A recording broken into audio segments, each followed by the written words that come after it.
ہر چیز اگر آپ دیکھیں گے، قاری طیب الرحبہ نے ایک بڑی لمبی لسٹ گنائی ہے کہ پروردگار عالم ایک ایسی ذات ہے کہ جس نے بیک وقت ہر چیز کا تضاد پیدا کیا ہے. ہر چیز کا تضاد ہے، اگر دن ہے تو رات ہے، ظلم ہے تو ادھر اللہ تعالیٰ کے منصرت کرنے والے ہیں، شرارت کرنے والے ہیں تو ملائکہ کے صفت والے بھی لوگ موجود ہیں. ہر چیز میں ڈبل ڈبل ہے. یہ مجوسیوں کو سب سے پہلے یہ بات کھٹکی کہ صاحب کم سے کم 2 خدا تو ضرور ہونا چاہیے، کیونکہ ایک خدا اگر تاریکی پیدا کرتا ہے تو یہ ممکن نہیں ہے کہ وہی خدا پھر روشنی بھی پیدا کرے.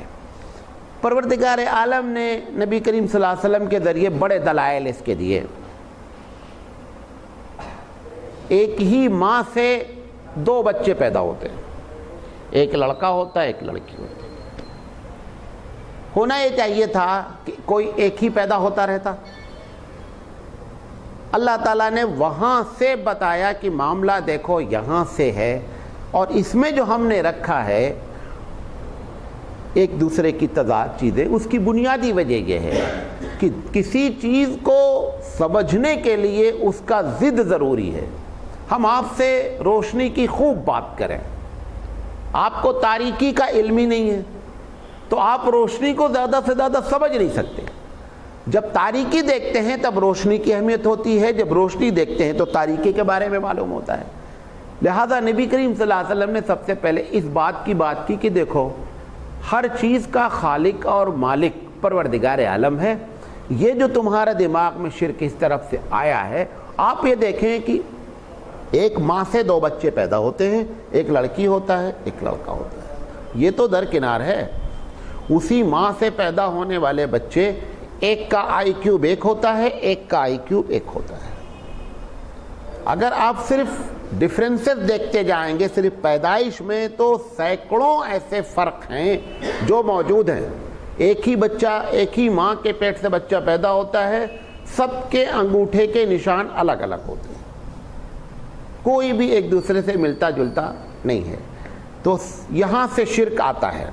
اللہ کے رسول صلی اللہ علیہ وسلم نے ہر چیز کو منسوب کیا کہ خالق ہر چیز کا رب ہی ہے، وہ چاہے روشنی ہو اور چاہے تاریکی ہو. نمبر 1. نمبر 2، یہ جو شرک اب بتانے جا رہا ہوں یہ آج بھی اسی طریقے سے پیدا ہوا ہے. کسی آدمی یا کسی چیز کے رسپیکٹ میں تعظیم سے شرک شروع ہوتا ہے. جب ایک آدمی کسی کا رسپیکٹ کرتا ہے تو ایک رسپیکٹ کا تو اچھی چیز ہے، ایک رسپیکٹ ایسا ہونے لگتا ہے جو شرک میں جتنے شرک آئے دنیا میں آدمی کے لیے اس کی سب کی بنیاد یہ ہے کہ آدمی نے پہلے اس کو رسپیکٹ دیا، دیتے دیتے دیتے دیتے وہ اس کی تعظیم کرنے لگا جیسے کہ خدا کی تعظیم کرتا ہے. مثال کے طور پر ہمارے اولیاء اللہ ہیں، بہت بزرگ شخصیت ہے، ان کی تعظیم ہمارے اوپر لازم قرار دی گئی. یہ جو تعظیم جب ہم نے شروع کیا تو ہم لائن نہیں کھینچ پائے کہ کہاں پہ جا کر تعظیم شرک کے دائرے میں داخل ہوتی ہے، ہم اس کو بھی پھلانگ گئے. اب اللہ کے رسول صلی اللہ علیہ وسلم نے جب اس کی اسٹڈی کی کہ شرک کے آنے کی ایک وجہ بزرگوں کا رسپیکٹ ہے، تو آپ دنیا کے سب سے بڑے بزرگ نبی کے صلی اللہ علیہ وسلم ہیں. نبی سے بڑا کوئی بزرگ ہی نہیں ہے. سب سے پہلے آپ نے اپنے بارے میں کہا کہ دیکھو یہ بات نوٹ کر لو. بہت سے لوگ یہ عقیدہ، چونکہ جو آ رہے ہیں اسلام قبول کرنے ہیں وہ سارے وہی لوگ ہیں جو اس قسم کا عقیدہ رکھ رہے ہیں. وہ جب اللہ کے رسول کے ساتھ بھی انہوں نے وہی عقیدہ رکھا تو اللہ کے رسول نے کہیں بھی ان کو جو ہے ان کی بات کو ایک لمحے کے لیے بھی برداشت نہیں کیا، فوراً اس کی کیا کی؟ نفی کی. اللہ کے رسول صلی اللہ علیہ وسلم نے کی حدیث ہے، صحیح حدیث ہے، لا تطرونی، کہ لوگوں میرے بارے میں بہت زیادہ مجھے اونچا چڑھاؤ نہیں. کما اطر الیہود والنصارى، جیسا کہ یہودی اور نصرانیوں نے کیا. ہم اللہ کے ایک بندے ہیں. ایک مرتبہ ایک صاحب نے نبی کریم صلی اللہ علیہ وسلم کو لفظ آقا استعمال کیا، حالانکہ لفظ آقا عربی زبان میں دونوں معنی میں استعمال ہوتا ہے، سید کے معنی میں بھی استعمال ہوتا ہے، غلام کے معنی، لیکن جس وقت انہوں نے جس ٹون میں بات کی اس آقا سے مراد پروردگار عالم۔ نبی کریم صلی اللہ علیہ وسلم نے فوراً ان سے کہا کہ دیکھو میں آقا نہیں ہوں، آقا صرف کون ہے؟ پروردگار عالم ہے۔ اس کے بعد آپ نے کہا کہ دیکھو، پھر اس نے کہا کہ آپ دنیا کے سب سے زیادہ افضل شخص ہیں۔ حضور نے فرمایا یہ برداشت کیا جا سکتا ہے، یہ جو تم نے بات ابھی دوبارہ کہی یہ برداشت کی جا سکتی ہے اور یہ بات سچ بھی ہے۔ حضور نے تو برداشت یا اس قسم کی بات کہی کیونکہ آپ اپنے طور پر، لیکن یہ ہمارا اہل سنت والجماعت کا عقیدہ ہے کہ اللہ کے بعد اگر کوئی ذات ہے تو وہ نبی کریم صلی اللہ علیہ وسلم ہے۔ لیکن یہ کہنے کے پر ایک خط آپ کو کھینچنا پڑتا ہے، اتنی تعظیم نہیں ہونی چاہیے کہ جس تعظیم سے اللہ کی طرف کیا ہو جائے، معاملہ بن جائے۔ صحابی بیٹھے ہوئے تھے، اللہ کے رسول داخل ہوئے، صحابی کھڑے ہو گئے، حضور نے کہا بیٹھ جاؤ، میرے آنے پر کھڑے نہیں ہونا۔ حالانکہ یہ ایک کلچر بھی ہے، اس وقت سے لے کر آج تک کا کلچر یہ ہے، پورے دنیا کے ایک بہت بڑے علاقے کا کلچر سمجھتے، تہذیب ہے یہ کہ جب کوئی بڑا آتا ہے تو چھوٹے لوگ جو وہاں بیٹھے رہتے وہ کھڑے ہو جاتے ہیں۔ اللہ کے رسول صلی اللہ علیہ وسلم نے اس کو منع اس لیے کیا کہ اگر ہم نہیں منع کریں گے تو کہیں ایسا نہیں ہو کہ کھڑا ہوتے ہوتے ہم کو ایک دم لے جا کر کے کہاں ملا دیں، پروردگار عالم سے ملا دیں، لہذا آپ نے منع فرمایا۔ حالانکہ ہمارے یہاں یہ آج بھی اس پر فتویٰ ہے کہ اگر کسی کے بڑے کے آنے پر کوئی چھوٹا کھڑا ہو جاتا ہے تو اس کی اجازت دی جاتی ہے، کیونکہ یہ کلچر ہے۔ اللہ کے رسول کے منع کرنے کی بنیادی وجہ کہ کہیں یہ مجھے خدا کی لسٹ میں داخل نہیں کر دیں۔ تو تعظیم کو اللہ کے رسول نے کیا کیا، اس کے ایک لائن کھینچی کہ تعظیم یہاں تک ہو سکتی ہے، اس کے علاوہ نہیں ہوتی۔ وہ لائن کیا ہے؟ وہ لائن یہ ہے کہ جو تعظیم تم رب کے لیے کرتے ہو وہ کسی کے لیے نہیں کرو گے، یہ لائن ہے۔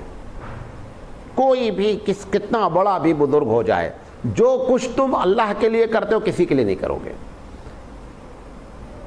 یہ جو ہم قبروں پہ جا کے سجدہ کرتے ہیں، اس کی بنیادی وجہ بھی کہ وہ پہلے تعظیم شروع ہوئی، تعظیم شروع ہوتے ہوتے جا کر کے معاملہ کس پر ٹھہرا، سجدہ آخری چیز ہوتی ہے، سجدہ آخری چیز ہوتی ہے۔ یہ تعظیم کا ہی نتیجہ نکلا کہ وہاں پہ جا کر کے سجدے پر جا کر کے ہم ٹکے۔ تو اللہ کے رسول صلی اللہ علیہ وسلم کے سامنے بھی سجدے کی بات آئی۔ ایک صحابی نے آ کر کے کہا کہ ہم لوگ ایران جاتے ہیں، فارس جاتے ہیں، ہم دیکھتے ہیں کہ وہاں کے بادشاہوں کے سامنے لوگ سجدہ کرتے ہیں، آپ کے سامنے ان کی کوئی حیثیت نہیں ہے، لہذا آپ مجھے اجازت دیجئے کہ میں آپ کو سجدہ کروں۔ حضور صلی اللہ علیہ وسلم نے کہا قطعی اجازت نہیں ہے، میں اللہ کا ایک بندہ ہوں، اور اگر اجازت دی بھی جاتی کسی کو تو بیویوں کو اجازت دی جاتی کہ اپنے شوہروں کو سجدہ کریں۔ آپ نے اس کی بھی نفی فرمائی۔ تو جہاں سے شرک پیدا ہوتا تھا اللہ کے رسول صلی اللہ علیہ وسلم نے اس کو ختم کیا۔ قرآن مجید کہتا ہے یا اہل الکتاب لا تغلوا فی دینکم، کہ اے اہل کتاب یعنی یہودی اور نصرانی، دین کے معاملے میں حد سے زیادہ نہیں بڑھو۔ دین جتنی چیز شریعت بتاتی ہے کسی بھی مذہب کی، آپ اس کے آگے کر کے اللہ کو خوش نہیں کر سکتے۔ مثال کے طور پر فجر کی نماز 2 رکعت ہے، چلو آج بہت اچھا موڈ ہے، موسم ہے، بارش ہو رہی ہے، چلو 3 رکعت پڑھ لیں گے، نہیں چلے گی، یہ بات نہیں چل سکتی ہے۔ کیوں؟ یہ جو بات کہہ رہا ہوں اس کو آپ اپنے پلوں میں باندھ لیں۔ اچھائی کی تعریف شریعت کرتی ہے، جتنی ہمارے اندر خرافات ہے اس کی صرف وجہ ہے کہ ہم نے اچھائی کی ڈیفینیشن خود کرنی شروع کر دی ہے۔ اگر اچھائی کی ڈیفینیشن، اچھائی کی تعریف اللہ اس کے رسول کے ہاتھ میں دے دی جائے، ساری بدعت اور سارا شرک اپنے آپ ختم ہو جائے گا۔ برائی سے کوئی شرک نہیں آتا ہے، زنا سے، شراب سے کوئی شرک نہیں آتا ہے، شرک آتا ہے اچھائی کی بنیاد پر۔ اللہ کے رسول صلی اللہ علیہ وسلم نے فرمایا، قرآن مجید میں یہ بات آئی کہ اہل کتاب دین میں حد سے زیادہ نہیں بڑھو، اور جو تم عیسیٰ علیہ السلام کے بارے میں کہتے ہو کہ یہ اللہ کے بیٹے ہیں، یہ دین سے حد سے بڑھنے کی بات ہے، لہذا اس سے پرہیز کرو۔ نبی کریم صلی اللہ علیہ وسلم کی کم سے کم 20 سے 25 احادیث ایسی ہیں کہ جس میں جہاں جہاں آپ کے بارے میں حد سے بڑھنے کی بات ہوئی آپ نے فوراً بریک مارا کہ ایسا نہیں کرو. کل بھی آپ کو بتایا تھا کہ وہ لڑکی گانا گا رہی تھی, اس نے کہا وفینا نبی یعلم ما فی غدن, کہ ہمارے درمیان میں ایسا نبی ہے جو کل کے بارے میں جانتا ہے. حضور نے کہا اس کو بند کرو, میں نہیں جانتا کل کیا ہوگا, مجھے نہیں معلوم. کل کے بارے میں تو درکنار ہے, اگلا سیکنڈ بھی کسی کو نہیں معلوم ہوتا. ابھی میں بیٹھا تھا اوپر ٹھیک ٹھاک بات کر رہا تھا, ایک سیکنڈ میں مجھے اتنا تیز چکر آیا کہ آپ حیرت. اگلا سیکنڈ کے بارے میں نہیں معلوم تھا کہ بات کر رہے تھے بیٹھے ہوئے, ایک دم گھوم گئے, ایک سیکنڈ میں ہوا. وہ سیکنڈ موت کا بھی ہو سکتا ہے, وہ جو سیکنڈ آیا وہ سیکنڈ موت کا بھی ہو سکتا ہے. جب اگلا سیکنڈ نہیں معلوم ہے تو اگلا دن تو بہت بڑی بات ہے. ہمارا معاملہ جو پھنسا ہے وہ اسی میں پھنسا ہے. اللہ کے رسول صلی اللہ علیہ وسلم نے قطعی اس کی. تیسری وجہ, جو شرک شروع ہوتا ہے وہ مڈل کا جو چیز ہوتی ہے نا, واسطہ والا, واسطے سے شرک شروع ہوتا ہے. قرآن مجید نے ایک بڑی عجیب و غریب آیت ہے, میں آپ کو اس کو پڑھتا ہوں اور اس کا ترجمہ کرتا ہوں. کہتا ہے اللہ تعالیٰ قُلِ ادْعُوا الَّذِينَ زَعَمْتُم مِّن دُونِهِ, اللہ تعالیٰ کہتا ہے کہ کہہ دیجئے محمد صلی اللہ علیہ وسلم, جن کو تم پکارتے ہو اس زام سے, اس امید سے اللہ کے علاوہ, من دونہی فلا یملکون الضر, وہ ذرہ برابر کی بھی تم کو تکلیف نہیں پہنچانے کے مالک ہیں. جس کو آپ ڈر کے, وہ مولوی صاحب کو, ڈنڈے والے کو, وہ ننگے بابا کو جو آپ جو سلام کرتے رہتے ہیں, ہمارے ڈرتے رہتے ہیں, ان کے ساتھ آپ ظلم نہیں کریں, ورنہ ان کی یہ طاقت نہیں ہے کہ آپ کو ہلا کے رکھ دیں. آپ امت محمدی ہیں, بہت بڑی شان ہے. بعض حدیثوں میں آتا ہے کہ انبیاء آرزو کرتے تھے کہ امت محمدی صلی اللہ علیہ وسلم میں پیدا ہو جائیں. وہ ننگے, وہ نماز چھوڑنے والے سے آپ ڈر رہے ہیں, ٹھیک ہے, وہ ہو سکتا ہے پاگل ہو سکتا ہے اللہ والا ہی ہو. ہم کو سکھلایا کیا گیا کہ آپ ظلم کسی کے ساتھ نہیں کریں, آپ ایسے چلتے رہیں وہ تم کو نقصان پہنچا دیں. قرآن مجید کہتا ہے کسی کو نقصان پہنچانے کی طاقت نہیں ہے. اگر آپ نے ظلم کیا ہے تو بھی وہ نقصان نہیں پہنچا سکتے ہیں. ہوتا کیا ہے, ظالم کے اوپر مظلوم کی دعا فوراً آ جاتی ہے. اس کا بھی کرنے والا کون ہوتا ہے, اوپر والا ہوتا ہے. اللہ کے رسول صلی اللہ علیہ وسلم فرماتے ہیں اتقوا دعوت المظلوم فإن بینہ وبین اللہ لیس حجاب. سوئیے نہیں مل سکتا, سوئے تو میں بھی سو جاتا ہوں. اتقوا دعوت المظلوم, اے لوگوں مظلوم کی بد دعا سے بچو, کیونکہ اللہ اور اس کے درمیان میں کوئی چیز نہیں ہوتی, اپروول ہو کر آ جاتا کھٹ سے. تو یہ جو آیت ہے کہہ رہا لا یملکون الضر, ذرہ برابر بھی تم کو تکلیف کے مالک نہیں ہیں. ولا تحویلا, اور نہ کسی چیز کو آئی ہوئی کو چینج کر سکتے ہیں. کوئی مصیبت آنے والی ہے, نہیں صاحب ہم نے منتر مار دیا, انگلی گھما دیا. اتنے بڑے انگلی گھمانے والے ہوتے تو اپنی ذات کو صحیح کر لیتے, کوئی انگلی نہیں گھماتا. اس کے بعد اللہ تعالیٰ, اس کو غور سے سنیے, ابھی آیت ختم نہیں ہوئی. اولئک الذین یدعون, وہ لوگ جن کو پکارا جاتا ہے, یبتغون الی ربہم, وہ جن کو پکار رہے ہو وہ خود اللہ تعالیٰ کی پسند ناپسند کے لیے, یبتغوا الی ربہم وسیلہ, وہ خود بیچارے وسیلہ تلاش کرتے ہیں کہ اللہ کسی طرح ہمارا بیڑا پار ہو جائے جس کو تم اپنا سب سے بڑا سمجھو. پھر آگے کہہ رہا ہے ایہم اقرب, کہ وہ ایسا وسیلہ تلاش کرتے ہیں وہ جن کو تم پکار رہے ہو کہ اللہ تیرا کون قریبی بندہ ہے, میرا بیڑا پار کر دے. پھر کہتا ہے وَيَرْجُونَ رَحْمَتَهُ, وہ لوگ اللہ کی رحمت کی امید رکھتے ہیں کہ اللہ ہمارے ساتھ اچھا معاملہ کرنا. وَيَخَافُونَ عَذَابَهُ, اور جن کو تم پکارتے ہو وہ اللہ کے عذاب سے تھر تھر تھر تھر کانپتے ہیں کہ کہیں اللہ ہم کو پکڑ نہ لے. ان عذاب ربک کان محذورا, بے شک پروردگار عالم کا یہ عذاب ہے جو لاحق ہو جاتا ہے. اس طریقے سے قرآن مجید نے اللہ کے رسول صلی اللہ علیہ وسلم کے ذریعے اللہ نے شرک کو ختم کرنے کی کوشش کی. دیکھیں یہ میں نہیں کہنا چاہ رہا ہوں خدا نخواستہ کہ کوئی بزرگی کی کوئی حیثیت نہیں ہوتی، ایک اللہ والا بندہ بہت بڑی چیز ہے، لیکن آپ یہ سمجھیں کہ بغیر مطلب کہ ہم کو نقصان پہنچا جائے گا، بد دعا کر دے گا، کچھ نہیں ہوتا ہے، کچھ نہیں کر سکتا، ایک پتا بھی نہیں ہلا سکتا آپ کا۔ شرط یہ ہے کہ ہم اس کے ساتھ گستاخی نہیں کریں۔ بخاری کی روایت ہے، من عاد علی ولی فقد آذنتہ بالحرب، جس نے میرے ولی سے دشمنی کی میں اس سے جنگ کا اعلان کرتا ہوں۔ آپ ان کی محبت کریں، محبت اس بنیاد پر کہ یہ اللہ کے محبوب بندے ہیں، ہم کو بھی ان سے محبت کرنی چاہیے، لیکن اس طرح کا خوف کہ یہ چاہیں گے تو ہلا دیں گے، ہمارا نفع کر دیں گے، ہمارا نقصان کر دیں گے، کوئی نفع نقصان نہیں کرتا ہے۔ یہ تیسری وجہ ہوتی ہے جس کی وجہ سے آدمی ان واسطوں کی پوجا شروع کرتا ہے۔ آپ ہندوازم میں دیکھیں، وہ بیچارہ مارے ڈر کے کس کی پوجا شروع کیا؟ بھائی لکشمی کی ضرورت ہوئی تو لکشمی کی پوجا شروع کیا، خوف ڈر آیا زندگی موت کی تو کالی مائی کی پوجا شروع کیا۔ یہ باتیں جب ہم غیر مسلم کے لیے کہتے ہیں تو مجھے بہت اچھا لگتا ہے، لیکن اب آپ یہ اس وقت کیفیت ہم سب کی ہے۔ میں ابھی ایک مہینے سے بہت بزی ہوں، اپنا گھر بنا رہا ہوں، دیکھ رہا ہوں کوئی گھر ایسا مسلمان کا شاید نظر آئے اس نے بھی کدو باندھ رکھا ہے، تم نے بھی کدو باندھ رکھا ہے، اس نے بھی گھر میں بال لپیٹ کر کے کچھ ٹانگ رکھا ہے، تم نے بھی ٹانگ رکھا ہے۔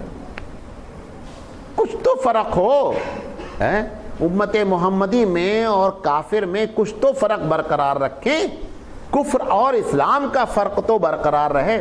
چلو جھوٹ بولنے لگے، بزدل ہو گئے، جہاد چھوڑ دیا، سب کچھ چھوڑا، لیکن کم سے کم یہ چیزیں تو شرک والی تو نہیں اختیار کریں۔ کسی بڑے گھر میں چلے جائیے، اس وقت اللہ کے علاوہ سب مدد کر رہے ہیں، اللہ اس وقت خاموش بیٹھا کچھ نہیں کر رہا۔ کیوں؟ آپ اپنی گاڑیوں میں دیکھیں، اپنے گھروں میں دیکھیں، ایک سے ایک تختی لگی ہوئی ہے، حفاظت کی، فلاں کی، دھماکے کی۔ اللہ تو کہیں ہے ہی نہیں، دور دور تک پتہ نہیں اللہ کا۔ گاڑی میں وارث مدد کر رہے ہیں، ادھر بجرنگ دل مدد کر رہا ہے، ادھر ہنومان جی مدد کر رہے ہیں، ادھر بابا صاحب، کتنے نام لیے جائیں۔ جو جس مندر سے جڑا ہے اس کو مدد مانگ رہا ہے، اللہ کے علاوہ سارے ایکٹیو ہیں، اللہ اس وقت ایکٹیو نہیں ہے، خدا نہ خواستہ۔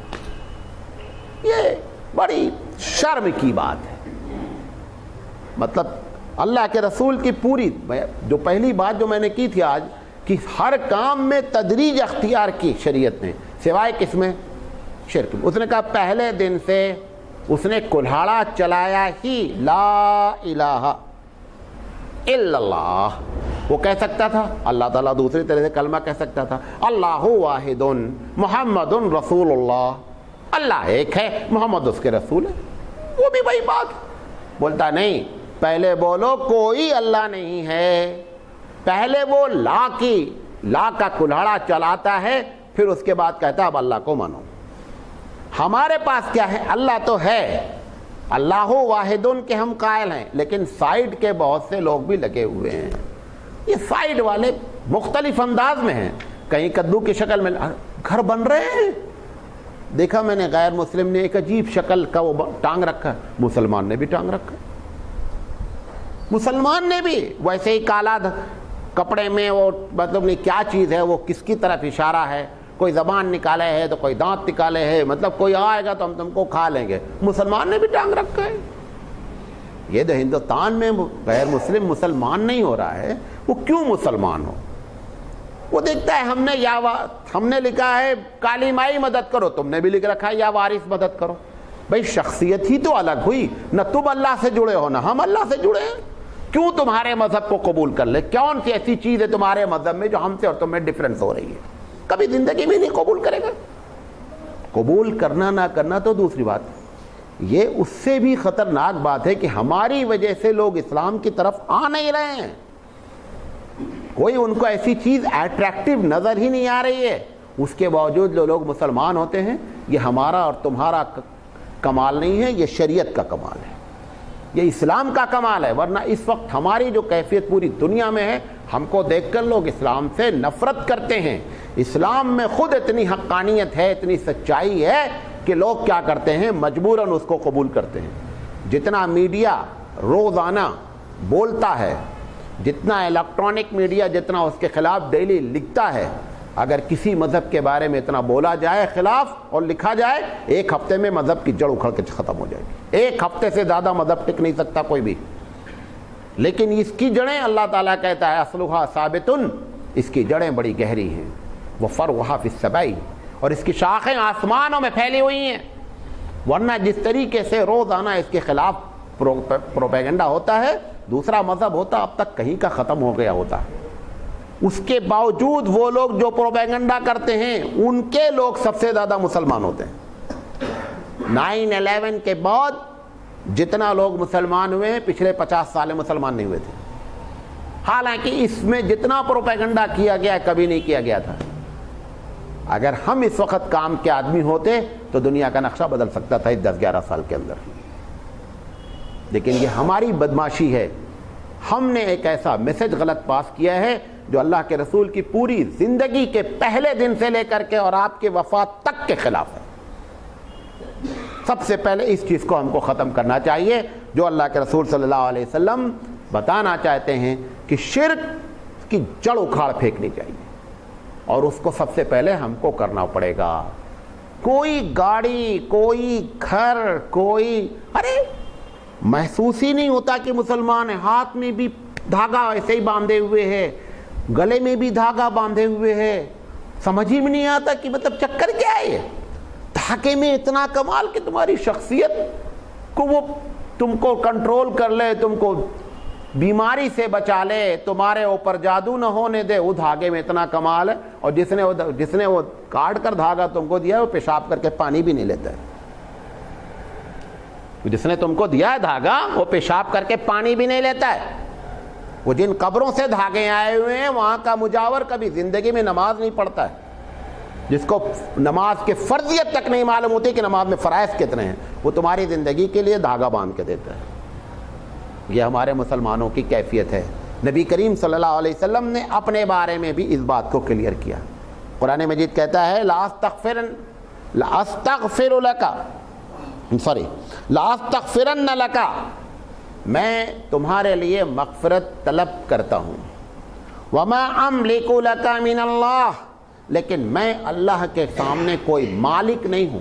میں اللہ سے التجا کر سکتا ہوں اے اللہ ان بندوں کو معاف کر دے، لیکن معاف کرنا نہیں کرنا یہ اس کے ہاتھ میں ہے. میں ذرہ برابر بھی اللہ کے سامنے یہ نہیں کہہ سکتا اللہ دیکھو کرنے کا ہے. جیسا وہ مشہور ہے نا کہ عبد القادر جیلانی رحمۃ اللہ علیہ نے، عبد القادر جیلانی کا ایک لقب جو ہے وہ دستگیر ہے، معلوم ہے؟ اسی سے کفگیر بھی ہے. کفگیر معلوم ہے؟ جس سے کھانا نکالتے ہیں. دست کہتے ہیں ہاتھ کو، گیر مانے کرنے والا. کہتے ہیں کہ اللہ تعالیٰ کے ساتھ عبد القادر جیلانی رحمۃ اللہ علیہ جا رہے تھے، اللہ تعالیٰ پھسل گیا تو عبد القادر جیلانی نے سنبھال لیا. اتنا بڑا شرک تو ہندو بھی نہیں کیا تھا. اتنا بڑا شرک غیر مسلم میں ہندو نے، جس کے پاس 365 بت ہیں، اس نے بھی نہیں کیا تھا. اور نام رکھ دیا گیا دستگیر، باقاعدہ نام رکھ دیا گیا. غوث الاعظم کا مطلب کیا ہے؟ غوث الاعظم، غوث 2 معنی میں استعمال ہوتا ہے، یاد کر سن لیں. آ گئی بیچ میں بات بتا دیتا ہوں، میں تو خیر کبھی بولتا نہیں ہوں. ایک غوث کے معنی مدد کرنے والا، سب سے زیادہ مدد کرنے والا کون ہے؟ اللہ کہاں ہے؟ اللہ کو تو کوئی بھی آج تک غوث الاعظم نہیں بولا. اتنے لوگ بیٹھے ہیں، کوئی بتا دے آج تک کسی نے اللہ کو غوث الاعظم کہا ہو. اعظم سپرلیٹو ڈگری ہے انگلش کی. عربی زبان میں اس وزن پر جب کوئی لفظ آتا ہے اعظم، اکبر، یہ سپرلیٹو ڈگری ہوتی ہے. جیسے ہمارے پاس انگلش میں ہوتا ہے good, better, best. Best superlative degree ہے. اعظم بھی عظیم سے سپرلیٹو ڈگری ہے. سب سے زیادہ مدد کرنے والا یہ کون ہو سکتا ہے؟ اللہ ہی نہیں. ایمانداری سے بتاؤ جتنے لوگ بیٹھو، کسی نے آج تک اللہ کو غوث الاعظم کہا ہے؟ کسی نے نہیں کہا ہے. اگر اس معنی میں کوئی غوث الاعظم کہہ رہا ہے شرک کر رہا ہے. یہ آج بتا دے رہے ہیں آپ کو، بی کیئرفل. اگر اس معنی میں کسی نے مدد کے معنی میں اس لقب کو استعمال کیا ڈائریکٹ رب کی ذات سے شرک ہے یہ۔ ایک غوث دوسرا ہے، وہ اس کو سمجھ لو، وہ کم سمجھا پاؤں گا میں کیونکہ میرے ڈپارٹمنٹ وہ نہیں ہے۔ صوفیہ کے پاس ڈیفرنٹ ٹائپس کے ٹائٹلز ہیں۔ آدمی جب اللہ والا ہوتا ہے تو یہ ہوتا ہے، یہ ہوتا ہے۔ ایک درجہ ان کے پاس ہے جو ٹائٹل ہے غوث کا۔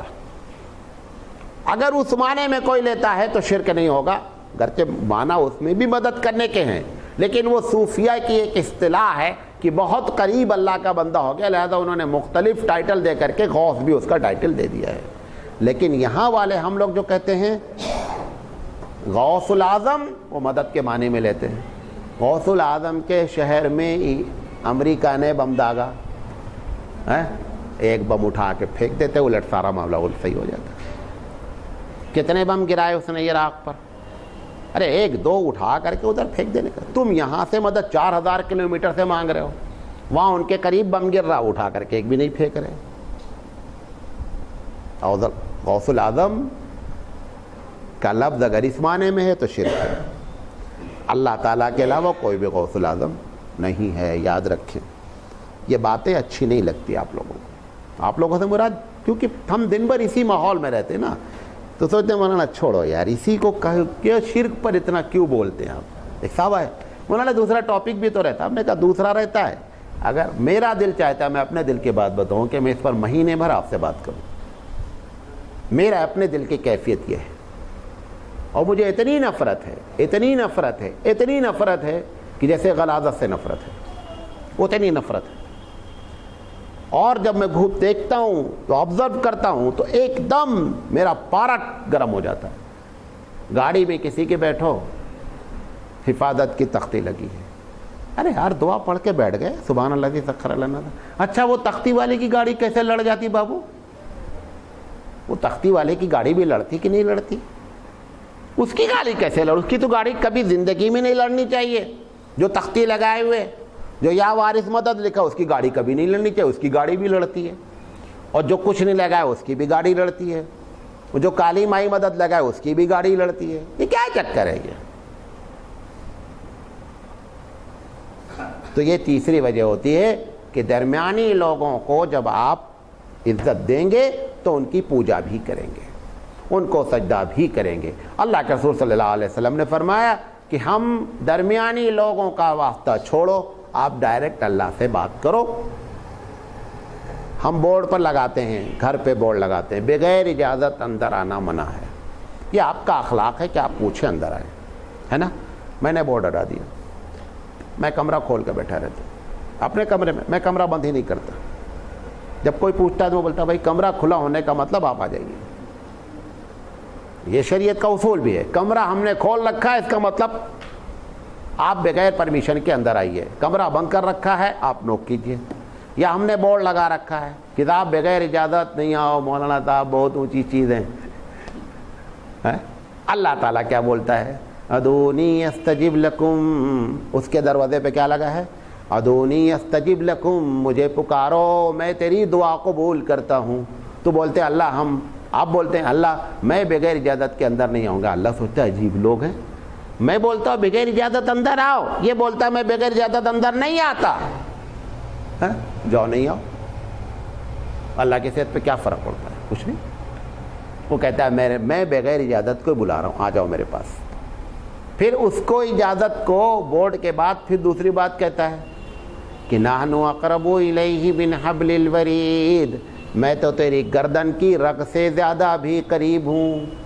اب میں یہاں بیٹھا ہوں، آپ بیٹھے ہیں، میں آپ سے کوئی کام کرنے کے بجائے اپنی بیوی کو یہاں سے پکڑنے بولیں گے مولانا پاگل واگل ہوئے ہیں، میں یہاں بولنا بیٹھا تھا، مجھے بولنا تھا، میں اٹھا کے دیتا پانی، میں جا کے بیوی کو پکارے پانی دو گلاس۔ اللہ جو سب سے زیادہ قریب ہے اس کو چھوڑ کر کے 4,000 5,000 کلومیٹر کے لوگوں کو پکارے ہیں، اگر انہوں آئے بھی تو کتنی جلدی آ جاتے، کتنی جلدی آ جائیں گے وہ۔ ارے 5,000 کلومیٹر میں کچھ تو ٹائم لگے گا، اور اسی ٹائم پہ اس کا الٹا والا پکار لیا 5,000 والا، تو کہاں جائیں گے بیچارے؟ وہ کہاں جائیں گے؟ مرنے کے بعد آدمی کی طاقت کم ہوتی یا زیادہ ہوتی؟ ارے بھائی مر جاتا ہے ایک آدمی تو اس کا پاور بڑھ جاتا ہے یا کم ہو جاتا ہے؟ گرم پانی سے نہلاؤ اس کو خوب تیز، بولتا کیا ہے نمر ہے بہت گرم ہے، وہ اپنی بدن کی تکلیف کو بھی آپ سے بیان نہیں کر سکتا. ٹھنڈے سے نہلائے تو بھی نہیں بولتا. بعض لوگوں کو برف کے اوپر رکھ دیا جاتا ہے. عرب دنیا میں تو لاش فوراً ملتی ہی نہیں, اس کو فریزر میں ڈال دیتے ہیں. جیسے تمہیں گوشت ڈالتے نہیں, ایسے ڈال دیتے پوری باڈی کو. مہینہ بھر ویسے فریزر میں پڑی رہتی ہے, 8 دن پڑی رہتی ہے. بولتا ہے نکالو اس میں تو بہت ٹھنڈا ہو رہا ہے. مرنے کے بعد کسی کا پاور بڑھتا نہیں ہے. جو پاور ہوتا ہے سب سے زیادہ زندگی میں ہوتا ہے. اب جب زندگی میں نہیں بندہ پاور رہا, ابھی مثال کے طور پر عبد القادر جیلانی رحمۃ اللہ علیہ ہی کی بات کر لیتے ہیں. ان کی محفل میں بیٹھ کر کے 50 آدمی ایک ساتھ اگر ان سے بات کرتے, عبد القادر جیلانی سن لیتے 50 آدمی کی بات. 25 کروڑ کی کیسے سنیں گے بابو؟ جب وہ زندہ تھے تو 50 کی بات نہیں سن پاتے تھے. اب جب ان کا انتقال ہو گیا ہے تو 25 کروڑ لوگوں کی بات کیسے سن لیں گے؟ مرنے کے بعد پاور کم ہوتا ہے, بڑھتا نہیں ہے. بات سمجھ میں آ رہی ہے جی؟ چوتھی چیز بتا کر اپنی بات ختم کریں گے, کیونکہ ہمارا وہ بتا رہا ہے 41 منٹ آپ بول سکتے ہیں, اس سے زیادہ نہیں بول سکتے. چوتھی وجہ ہوتی ہے آدمی کے شرک میں مبتلا ہونے کی, جو اس سے خرق عادت چیز, جس کو انگلش میں میریکل کہتے ہیں, معجزہ کہتے ہیں. معجزہ جب دیکھتے ہیں, آپ بھی کتنا بھی اللہ والے ہوں, ابھی ایک آدمی چھت سے اوپر اتر آوے, مولانا سراج صاحب کو چھوڑ کے سب اس کے پیچھے ہو جا رہے, اصل بزرگ یہ تو بے مطلب پاگل کی طرح چلا رہا ہے, اسی کے پیچھے بھاگیں گے.